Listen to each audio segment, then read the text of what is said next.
আজকে আমার দেখা বিশ্বের সেরা ডিটেকটিভ যদি কোনো সিনেমা থাকে, সেই সিনেমার আমি সিকুয়েলগুলোর নাম বলছি। সিনেমাগুলো অবশ্যই আপনারা দেখবেন। সিনেমাগুলো হচ্ছে প্রতিটা ড্যানিশ সিনেমা। কোথা থেকে পেয়ে পাবেন না আমি সেটা বলতে পারবো না, আপনাকে নিজেরাই জোগাড় করে নিতে হবে। সিনেমায় দেখানো হয় দুজন পুলিশ অফিসারকে, তার মধ্যে একজন ভীষণই রকচটা এবং বিভিন্ন ভুলভাল কাজ করে বসে একজন, তাকে ডিপার্টমেন্ট থেকে শাস্তির স্বরূপ হিসেবে তাকে কিছু পুরনো কেস দেওয়া হয় এবং বলা হয় সেই সমস্ত কাজগুলোকে সলভ করার জন্য। তার সঙ্গে তাকে একটা অ্যাসিস্ট্যান্টও দিয়ে দেওয়া হয়। তো তারা সেই পুরনো কেসগুলো সলভ করার চেষ্টা করে, যেগুলো প্রায় 30-40 বছর আগে ঘটে গিয়েছিল। তো প্রথম যে সিনেমা বার হয়েছিল সেটা 2013 সালে, the keeper of lost causes, তারপরে দ্য অ্যাবসেন্ট ওয়ান, তারপরে এ কনস্পিরেসি ফেথ, এরপরে হচ্ছে দ্য পিউরিটি অফ ভেঞ্জেন্স। এই যে সিনেমাগুলো, এগুলো পরপর 4বার আসে। এরপরে এই জুটিটা পাল্টে গিয়ে অন্য সিনেমা নিয়ে আসা হয়, সেগুলোর রেটিং অতটা ভালো নয়।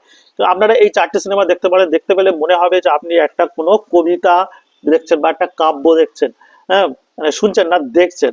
মানে এরম একটা একটা ডিটেকটিভ সিনেমা এত সুন্দর হতে পারে, এত তার মজা হতে পারে, তা আমি এই সিনেমাটা না দেখলে বুঝতে পারতাম না। হ্যাঁ, অবশ্যই দেখবেন।